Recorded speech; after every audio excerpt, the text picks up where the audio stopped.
ನಮಸ್ಕಾರ ಸ್ನೇಹಿತರೆ, ನಾನು ನಿಮ್ಗೆ 15 ದಿನದ ಹಿಂದ್ಗಡೆ ನಾನು ಹೆಸರಿನ ಪೀಕನ್ನು ತೋರಿಸಿದ್ದೆ. ಆ ಹೆಸರಿನ ಪೀಕದೊಳಗಡೆ ಯಾವ ಥರ ಹೂವು ಅರಳ್ತಾ ಇದೆ, ಯಾವ ಥರ ಕಾಯಿ ಬಿಡ್ತಾ ಇದೆ ಅಂತಕ್ಕಂಥದ್ದು, ಮೊಗ್ಗು ಯಾವ ಥರ ಇದೆ ಅಂತಕ್ಕಂಥ ತೋರಿಸ್ತೀನಿ. ನೋಡಿ ಸ್ನೇಹಿತರೆ, ಈ ಥರ ಹೂವು ಬಿಟ್ಟು ಇದು ಮೊಗ್ಗು ಆಲ್ರೆಡಿ ಎಷ್ಟು ಚಂದ ನಮ್ಮ ರೈತರ ಹೆಸರು ಬಂದಿದೆ. ನೋಡಿ ಸ್ನೇಹಿತರೆ,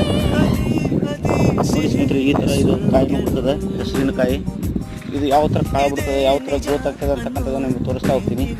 ನೋಡಿ ಸ್ನೇಹಿತರೆ, ಇದು ಖರ್ಚಿಡದ ಪೀಕ್ ಎಷ್ಟು ಚಂದ ಬಂದಿದೆ ನೋಡಿ ಸ್ನೇಹಿತರೆ. ಕರ್ನಾಟಕದೊಳಗೆ ಪ್ರಮುಖವಾದ ಬೆಳೆ ಇದೆ. ನಿಮಗೆ 15 ದಿನಗಳ ಹಿಂದೆ ಹಾಕಿದ್ದೆ ನಾ ಈ ಹೆಸರು ಏಟಿತ್ತು ಅನ್ನೋದು. ಈಗ ಆಲ್ರೆಡಿ ನೋಡಿ, ಇನ್ನು 15 ದಿನದೊಳಗಡೆ ಕಾಳುಗಳು ಸುಳಿತಕ್ಕಂಥ ಕಾಳುಗಳಾಗ್ತವೆ. ಇದರೊಳಗಡೆ ಇಳುವರಿ ಇನ್ನೂ ಹೆಚ್ಚಬೇಕಂತ ಟಾನಿಕ್ ಹೊಡಿಯೋರು ಹೊಡಿತಾರೆ. ಟಾನಿಕ್ ಹೊಡಿಯೋರು ಹೆಚ್ಚು ನೋಡಿ ಎಷ್ಟು ಚಂದಿದೆ.